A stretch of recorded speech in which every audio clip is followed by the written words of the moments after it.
নমস্কার, নিউজ আর প্রাইম নিউজে আপনাদের সবাইকে স্বাগত। আমি রয়েছি আপনাদের সাথে মীনাক্ষী। চোখ রাখছি খবরে। আইন মেনে কর্মচারী এবং পেনশনার্সদের জন্য মহার্ঘ ভাতা এবং মহার্ঘ ত্রাণ বিধানসভায় ঘোষণা করা হয়েছে বলে মঙ্গলবার ত্রিপুরা বিধানসভায় জানিয়েছেন মুখ্যমন্ত্রী ডাক্তার মানিক সাহা। অর্থমন্ত্রী বাজেট পেশ করার পরপরই মুখ্যমন্ত্রী কর্মচারীদের জন্য ডিএ ঘোষণা করার বিষয়টি নিয়ে প্রশ্ন তুলেছিল বিরোধী দল Congress.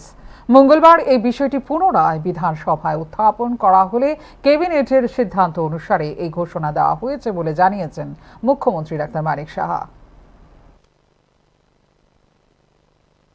Misguided by stating an inappropriate answer that yes, আমরা এটাকে এই 5% দিয়ে ঘোষণা রেখে আমরা ক্যাবিনেট ডিসকাশন করেছি। It was inappropriate, it was completely a falsehood. এই যদি হয়ে থাকে তো what is this assembly for? আর আপনারা কাউন্সিল অফ মিনিস্টার্স, আপনাদের মান সম্মানের ব্যাপারে একটু গরিমাতা লাগে না, আত্মঅভিমানে লাগে না? আপনারা বলতে পারবেন না। That is why I have stood in favor of you, Council of Ministers. এই attitude should be shed henceforth। এরকম করবেন না, এরকম যেন না হয়। Council of minister they deserve respect. চিন্তা ভাবনা সকলে কাউন্সিল অফ মিনিস্টার্স বা একা না।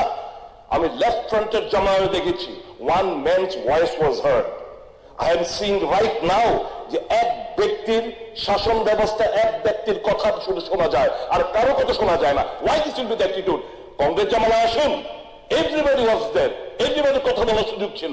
এটা হচ্ছে পার্থক্য in a cadre based party আর ইন এ ডেমোক্রেটিক সেটআপ। কাজে এই জিনিসগুলো মাননীয় স্পিকার, অ্যাক্টিং স্পিকার স্যার, আমি দাবি করছি এই হাউসে, please submit the cabinet memo to the before the house. We want to see whether এই জিনিসটা ছিল কি না। আমি জানি এই জিনিসটা ক্যাবিনেটে অ্যাপ্রুভাল হয়নি, 5% দিয়ে ঘোষণা ক্যাবিনেট অ্যাপ্রুভাল নেওয়া হয়নি। তাহলে এই কথাটা, অসত্য কথাটা কেন হাউসের মধ্যে বলা হলো? কেন হাউসকে বিভ্রান্ত করা হলো? কোনো জবাব আছে? কারোর কোনো জবাব আছে এখানে? লজ্জা থাকা দরকার। ঠিক আছে, বসেন, কিছু বলবেন? মাননীয় উপাধ্যক্ষ মহোদয়, অ্যাকচুয়ালি কালকে যখন বাজেট পেশ হয়েছে, বাজেট পেশ হওয়ার সাথে আপনারা দেখেছেন ডিএ যখন ঘোষণা হয়, বাজেট ছাড়াও তো ঘোষণা হয় কি না? হয়। তাহলে কিন্তু এখানে একটা রুলস আছে, ক্যাবিনেটের যদি ডিসিশন থাকে সেখানে যে কেউ কিন্তু ঘোষণা করতে পারে। এবং আমাদের ক্যাবিনেটে সেটা ডিসিশন ছিল কালকে, কিন্তু আমি that would be submitted, that would be given, no problem. Budget, আরে আমাদের যে স্যালারিটা আছে, সেই স্যালারি হেড সাধারণত উপরের দিকে থাকে, সেখান থেকেই যদি বাজেটের সাথে, আমি তো বললাম বাজেটের সাথে স্যালারির। ত্রিপুরায় নিম্নমানের অর্থাৎ নট অফ স্ট্যান্ডার্ড কোয়ালিটি ওষুধের সংখ্যা 1 বছরে প্রায় দ্বিগুণ হয়ে পৌঁছেছে 43-এ। একাধিক ক্ষেত্রে লাইসেন্স বাতিল সহ কড়া ব্যবস্থা নেওয়া হয়েছে এবং বাকি ঘটনাগুলিতে তদন্ত চলছে বলে বিধানসভায় প্রশ্নোত্তর পর্বে জানিয়েছেন মুখ্যমন্ত্রী। ত্রিপুরা রাজ্যের নট অফ স্ট্যান্ডার্ড কোয়ালিটি বা নিম্নমানের ঔষধের সংখ্যা উদ্বেগজনক হারে বৃদ্ধি পাওয়ায় নতুন করে চিন্তার উদ্বেগ হয়েছে জনস্বাস্থ্য নিয়ে। 2025-26 অর্থবর্ষে রাজ্যে মোট 43টি নিম্নমানের ঔষধ চিহ্নিত হয়েছে, যেখানে 2024-25 অর্থবর্ষে এই সংখ্যা ছিল মাত্র 19, অর্থাৎ 1 বছরের ব্যবধানে এই সংখ্যা প্রায় দ্বিগুণ হয়েছে। এই তথ্য বিধানসভায় বিরোধী দল কংগ্রেসের উত্থাপিত এক প্রশ্নের উত্তরে প্রকাশ করেন মুখ্যমন্ত্রী। ঔষধের মান নিয়ন্ত্রণে সরকার সক্রিয়ভাবে নজরদারি চালাচ্ছে এবং নিয়মিত নমুনা পরীক্ষা ও পর্যালোচনার মাধ্যমে এই ধরনের অনিয়ম চিহ্নিত করা হচ্ছে বলে জানিয়েছেন মুখ্যমন্ত্রী। এখানে কিন্তু স্যালাইন এবং অন্যান্য যেসব ইনজেকশন মাঝে মাঝে হঠাৎ করে কিন্তু ওখানে ইন্সপেক্টররা যায়, গিয়ে তার স্যাম্পল স্টাডি কিন্তু বরাবর করে না যে তা না, সেখানে কিন্তু স্যাম্পল হঠাৎ করে সবটাই তো করা যাবে না, হঠাৎ একটা বান্ডেল আছে ওখান থেকে নিয়ে নিল, সেখান থেকে টেস্ট নিয়মিত করে থাকে। আরেকটা যেটা আপনি বললেন যে কতটা এখন পর্যন্ত হয়েছে,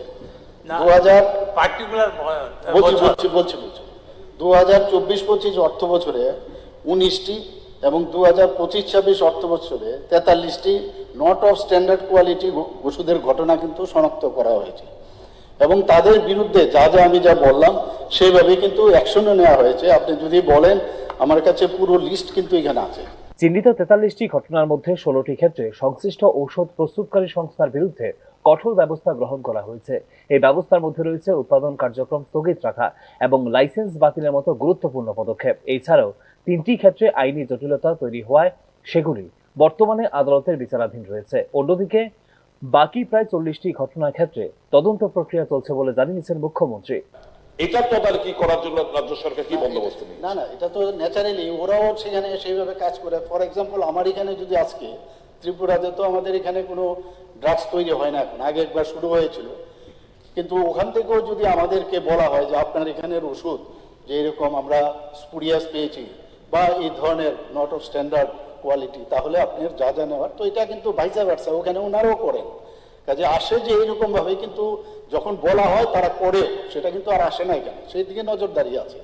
তো হবেই স্বাভাবিক, যখন তারা সেখানে দেখা যাবে যে না তাদের কোয়ালিটি আবার মেনটেন করছে, আবার যদি ওখান থেকে অ্যাপ্রুভ পায় তখন তারা পাঠাতে পারে, কিন্তু সেই দিকে আবার তাদের কোয়ালিটি টেস্ট করা হবে, যা নিয়ম অনুসারে সেই অনুসারে কিন্তু কাজটা করছে।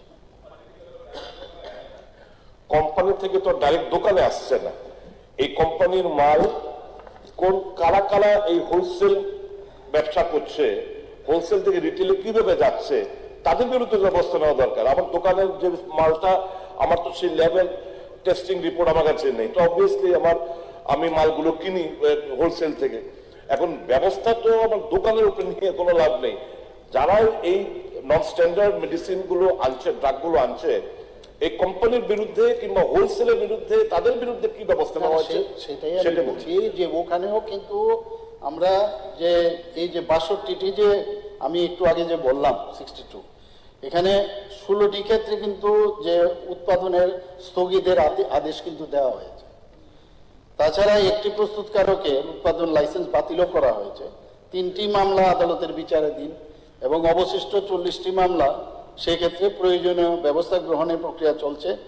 এবং এইভাবে কিন্তু সেখানেও তাদেরকে জানানো হচ্ছে, ওই জায়গার যে জায়গার থেকে মালটা আসছে সেখানেও কিন্তু তাদেরকে আমাদের এই ড্রাগস কন্ট্রোল থেকে তারাও কিন্তু সেখানে জানাচ্ছে যে আপনার এখান থেকে কিন্তু এটা হচ্ছে, সেটা আপনি বন্ধ করুন এবং যথাযথ আপনি ব্যবস্থা নিন। সেটা কিন্তু কন্টিনিউয়াস হচ্ছে। সেটা স্বাস্থ্য বিশেষজ্ঞদের মতে নিম্নমানের ঔষধের ব্যবহার রোগীদের জন্য মারাত্মক ঝুঁকি তৈরি করতে পারে এবং চিকিৎসা ব্যবস্থার উপর কমিয়ে দিতে পারে আস্থা।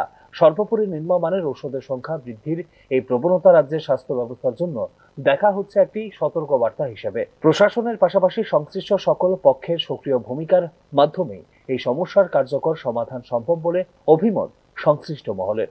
ব্যুরো রিপোর্ট, নিউজ নাও। ত্রিপুরা উপজাতি স্বশাসিত জেলা পরিষদের 28টি আসনের জন্য নির্বাচন ঘোষণা করল কমিশন। মঙ্গলবার আয়োজিত সাংবাদিক সম্মেলনে বক্তব্য রাখতে গিয়ে আগামী 13 এপ্রিল টিটিএডিসির নির্বাচনের ভোট গ্রহণ করা হবে বলে জানিয়েছে কমিশন। নির্বাচনের ভোট গণনা হবে 17 এপ্রিল এবং 18 এপ্রিলের মধ্যে নির্বাচন প্রক্রিয়া সম্পন্ন করা হবে বলে জানিয়েছেন কমিশন।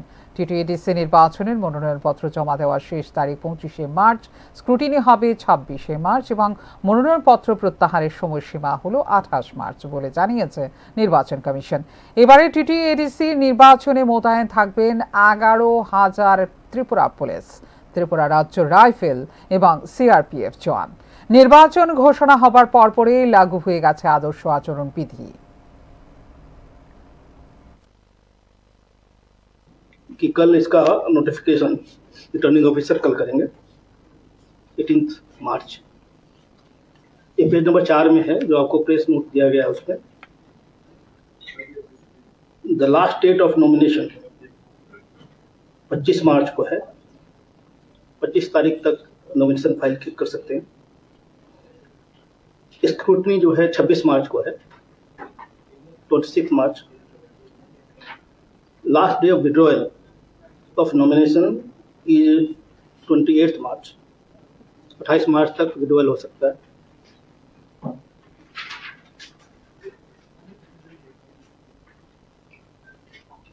टीटीडीसी का इलेक्शन 13 अप्रैल को होगा, 13 अप्रैल।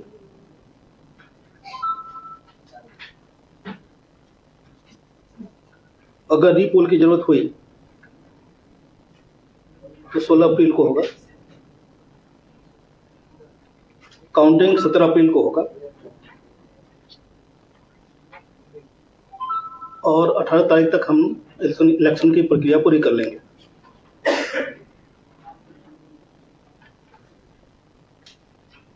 अभी से मॉडल कोड ऑफ कंडक्ट लागू हो चुका है। इसका डिटेल गाइडलाइन हम लोगों ने ऑलरेडी इशू कर दिया है।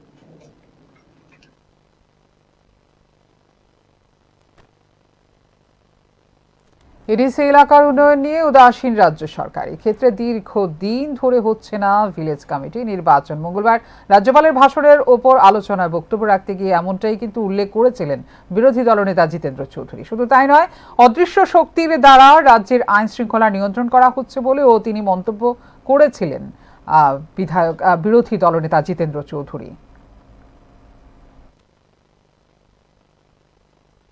যে সরকারের দুর্বলতা এই অঞ্চলে রাজ্যের পশ্চাৎপদ অংশ এলাকা হিসাবেও এবং আর্থ সামাজিক সাংস্কৃতিক হিসাবেও এই অঞ্চলে যারা বসবাস করেন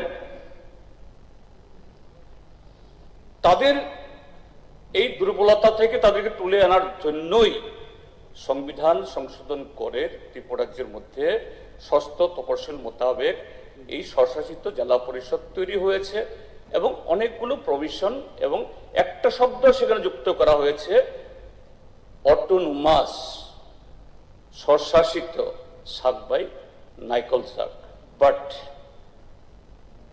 তার কোনো উল্লেখ নেই। এটা কি ব্যর্থতা, না এডিসিকে সম্পূর্ণভাবে এডিসির প্রতি উদাসীনতা? এডিসির প্রতি উদাসীনতা মানে হলো ত্রিপুরাজ্যের 1/3 অংশের মানুষ তাদের প্রতি অন্যায়, তাদের প্রতি উদাসীনতা। স্যার, এখানে মাননীয় বিরোধী বাবু বলেছেন এবং মাননীয় নির্মল বিশ্বাস মহোদয় বলেছেন যে এডিসি এলাকার ভিলেজ কমিটি তার মেয়াদ শেষ হবার পর আরো প্রায় 5 বছর হতে চলেছে।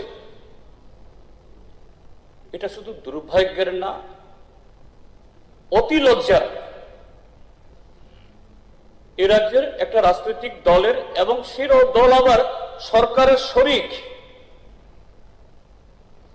ত্রিপুরামথা দল। ত্রিপুরামথা দলকে আমি ধন্যবাদ জানাবো। তারা শরিক দল হয়েও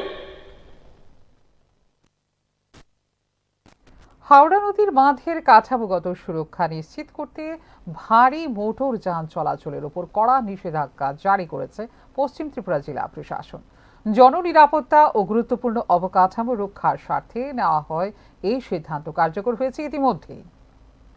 হাওড়া নদীর বাঁধের কাঠামোগত সুরক্ষা নিশ্চিত করতে বড় পদক্ষেপ নিল পশ্চিম ত্রিপুরা জেলা প্রশাসন। শহর ও সংলগ্ন এলাকায় বাঁধের উপর দিয়ে ভারী মোটর যান চলাচলের উপর জারি করা হয়েছে নিষেধাজ্ঞা। হাওড়া নদী ও কাটাখাল এলাকার বাঁধে কোনো ধরনের ভারী যানবাহন যেমন 4 চাকা, 6 চাকা, ট্রাক, টেম্পো, বাস ও মিনি বাস চলাচল করতে পারবে না বলে বিজ্ঞপ্তিতে জানিয়েছে পশ্চিম ত্রিপুরা জেলা প্রশাসন। বাঁধের উপর অতিরিক্ত চাপ পড়ে কাঠামোগত ক্ষতির আশঙ্কা থাকায় এই সিদ্ধান্ত নেওয়া হয়েছে বলে জানিয়েছে প্রশাসন। সাম্প্রতিক পর্যবেক্ষণে দেখা গেছে ভারী যানবাহনের চাপ বাঁধের স্থায়িত্বের উপর বিরূপ প্রভাব ফেলতে পারে। সেই কারণে জননিরাপত্তা ও গুরুত্বপূর্ণ অবকাঠামো রক্ষার স্বার্থে জারি করা হয়েছে এই নিষেধাজ্ঞা। নির্দেশটি দুর্যোগ ব্যবস্থাপনা আইন 2005-এর 30 এবং 34B ধারার আওতায় কার্যকর করা হয়েছে এবং তা বলবৎ হয়েছে বলে জানিয়েছে প্রশাসন। এই নির্দেশ অমান্য করলে কঠোর ব্যবস্থা গ্রহণ করা হবে। নিয়ম ভঙ্গের ক্ষেত্রে সংশ্লিষ্ট যানবাহন সঙ্গে সঙ্গে জব্দ করে জেলা ম্যাজিস্ট্রেটের সামনে পেশ করা হবে বলে জানিয়েছে প্রশাসন। এর মাধ্যমে প্রতিফলন ঘটেছে প্রশাসনের জিরো টলারেন্স নীতি। এছাড়াও পুলিশ সুপার, ট্রাফিক বিভাগ এবং পূর্ত দপ্তর সহ সংশ্লিষ্ট সমস্ত দপ্তরকে নির্দেশ কার্যকর করা এবং সাধারণ মানুষের মধ্যে সচেতনতা বাড়ানোর জন্য প্রয়োজনীয় ব্যবস্থা নিতে দেওয়া হয়েছে নির্দেশ। ব্যুরো রিপোর্ট, নিউজ নাও। রাজ্যের বিভিন্ন প্রান্তে বারণী স্নান ও মেলাকে ঘিরে তৈরি হয়েছে এক অনন্য সামাজিক ও সাংস্কৃতিক আবহ। ঐতিহ্যবাহী উৎসবগুলো শুধু ধর্মীয় আচার অনুষ্ঠানে সীমাবদ্ধ নয়, বরং সমাজ জীবনে সংস্কৃতি, অর্থনীতি ও পারস্পরিক সম্প্রীতির মধ্যে এক গুরুত্বপূর্ণ সেতুবন্ধন হিসেবে প্রতিষ্ঠিত হয়েছে নিজেদের। রাজ্যের বিভিন্ন প্রান্তে ধর্মীয় আচার অনুষ্ঠান, লোকসংস্কৃতি এবং সামাজিক সম্প্রীতির এক অনন্য মেলবন্ধন হিসেবে অনুষ্ঠিত হলো বারণী স্নান মেলা। এই উৎসবকে ঘিরে গ্রামীণ ও শহুরে জীবনে সৃষ্টি হয়েছে উৎসব মুখর পরিবেশ, যা শুধুমাত্র ধর্মীয় বিশ্বাসের মধ্যেই সীমাবদ্ধ নয়, বরং বহন করে চলেছে শতাব্দী প্রাচীন ঐতিহ্য ও সাংস্কৃতিক ধারাবাহিকতা। রাজ্যের বিভিন্ন প্রান্তে অনুষ্ঠিত বারণী স্নান ও মেলাকে ঘিরে আবারও প্রমাণিত হয়েছে ঐতিহ্যবাহী উৎসবগুলি কেবল ধর্মীয় আচার অনুষ্ঠানের মধ্যে সীমাবদ্ধ নয়, বরং সমাজ জীবনের এক অবিচ্ছেদ্য অংশ হিসেবে পালন করে বহুমাত্রিক ভূমিকা। সংস্কৃতি, অর্থনীতি এবং সামাজিক সম্প্রীতির মধ্যে এক কার্যকর সেতুবন্ধন গড়ে তোলার ক্ষেত্রে এই উৎসবগুলির প্রভাব প্রতিফলিত হয় স্পষ্টভাবে। একাদশীতে চৈত্র মাসে কৃষ্ণ একাদশীতে এই বারণী স্নান হয়। স্নান করলে সর্বপাপ, যত পাপ আছে সব দূর হয়ে যায়। এই জন্য বারণী স্নান করতে হয়। কত বছর ধরে চলছে এই বারণী স্নান? যে অনেক দিন পর্যন্ত। যে বারণী স্নান আজকের স্নান না, এটা 50-100 বছর আগে থেকে স্নান। পিতৃপুরুষ মাতৃপুরুষে জলদান দেয়, জলদান দেওয়ার পরে পিতৃপুরুষ মাতৃপুরুষ ছেলেদের আশীর্বাদ করে, আশীর্বাদ করতে করতে স্বর্গভ্রমণ হয়। বারণী স্নান ত্রয়োদশী তিথি, মধুকৃষ্ণ ত্রয়োদশী তিথি বারণী কত করো? চৈত্র মাসে কৃষ্ণপক্ষে। বারণী স্নান উপলক্ষে ভোর থেকে রাজ্যের বিভিন্ন নদী ও জলাশয়ের ঘাটে মানুষের ঢল নামে মঙ্গলবার। ধর্মীয় বিশ্বাস অনুযায়ী পবিত্র স্নানের মাধ্যমে আত্মশুদ্ধির যে ধারণা, তা ব্যক্তিগত আধ্যাত্মিকতার পাশাপাশি জাগ্রত করে সমষ্টিগত চেতনাকেও। ভিন্ন সামাজিক ও অর্থনৈতিক পটভূমির মানুষ একত্রিত হয়ে এই আচার পালনের মধ্য দিয়ে পারস্পরিক দূরত্ব কমিয়ে আনে, যা সামাজিক সম্প্রীতিকে করে আরও সুদৃঢ়। একই সঙ্গে স্থানীয় অর্থনীতিতে উল্লেখযোগ্য প্রভাব ফেলে এই উৎসবকে কেন্দ্র করে বসা মেলাগুলি। ক্ষুদ্র ব্যবসায়ী, হস্তশিল্পী ও গ্রামীণ উদ্যোক্তাদের জন্য এটি একটি গুরুত্বপূর্ণ বাণিজ্যিক ক্ষেত্র তৈরি করে, যেখানে তাদের পণ্য বিক্রি ও প্রচারের সুযোগ পান তারা।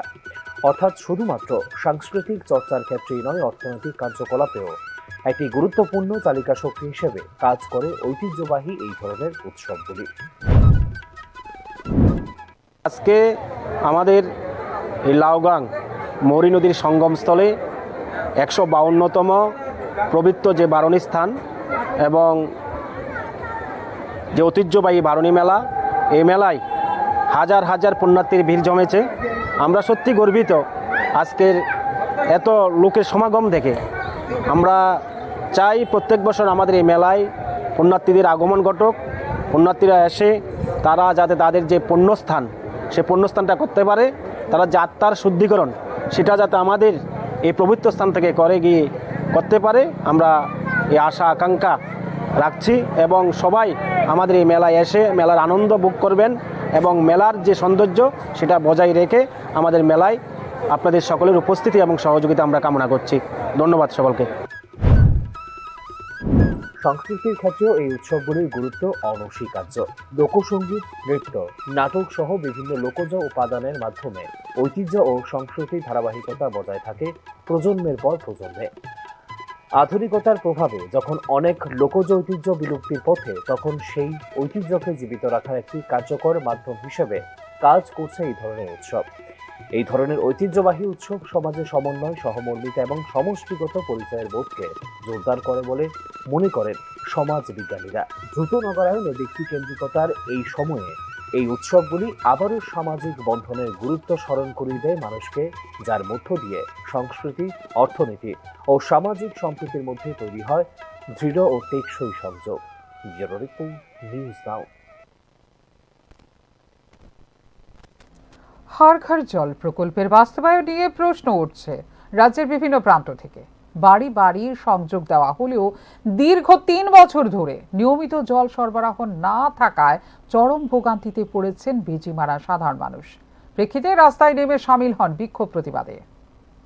কেন্দ্রীয় সরকারের বহুল প্রচারিত হর ঘর জল প্রকল্পের লক্ষ্য ছিল প্রত্যেক ঘরে নিরাপদ পানীয় জলের সংযোগ পৌঁছে দেওয়া, কিন্তু বাস্তব চিত্রে সব ক্ষেত্রে ভিন্ন তারই স্পষ্ট উদাহরণ উঠে এলো সোনামুড়ার বেজিমারা গ্রাম পঞ্চায়েতের এসসি কলোনি এলাকা থেকে।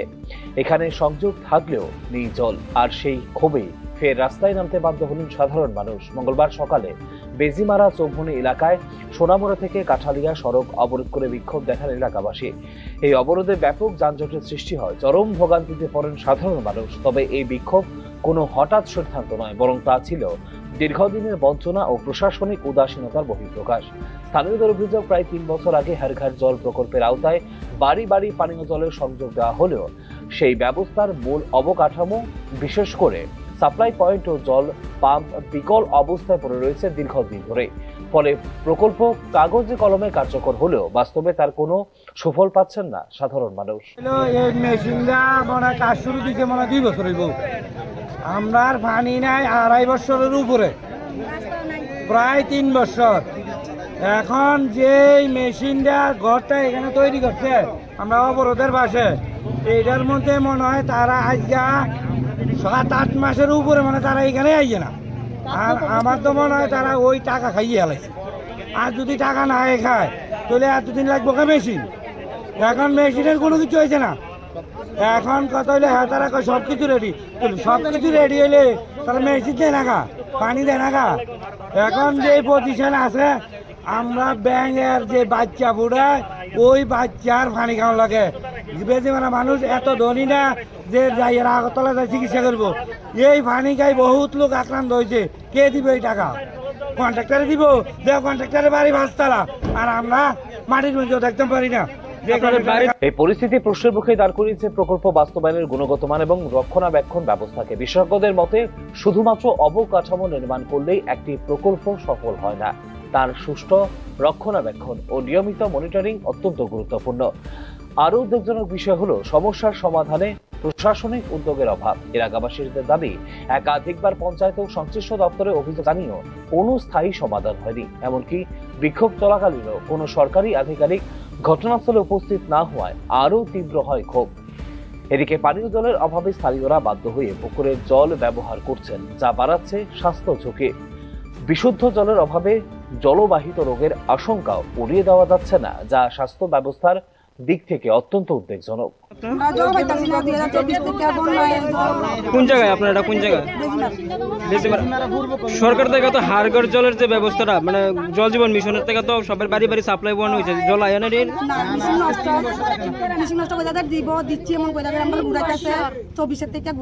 মানে এই বিষয়ে আপনারা স্থানীয় পঞ্চায়েত বা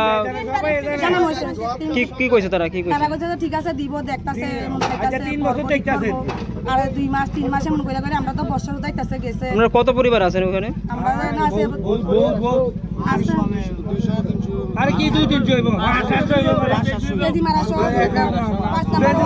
এই ঘটনাকে ঘিরে বড় প্রশ্ন উঠছে, হর ঘর জল প্রকল্পের বাস্তবায়ন কি শুধুই পরিসংখ্যানের সাফল্যে সীমাবদ্ধ? মাঠ পর্যায়ে এই প্রকল্পের কার্যকারিতা নিশ্চিত করার জন্য আরও জোরদার নজরদারি ও জবাবদিহিতা রয়েছে কিনা তা নিয়েও উঠছে প্রশ্ন। এদিকে দ্রুত বিকল পাম্প মেরামত ও পরিষেবা চালু না হলে আগামী দিনে আরো বৃহত্তর আন্দোলনের পথে হাঁটার হুঁশিয়ারিও এদিন দিয়েছেন বিক্ষুব্ধরা। Bureau report, news now. এখনকার মতো এই মুহূর্তে সংবাদ এই পর্যন্ত। অন্যান্য আপডেটস দেখার জন্য অবশ্যই নজর রাখতে হবে নিউজ নাওর পর্দায়। নমস্কার, শুভরাত্রি।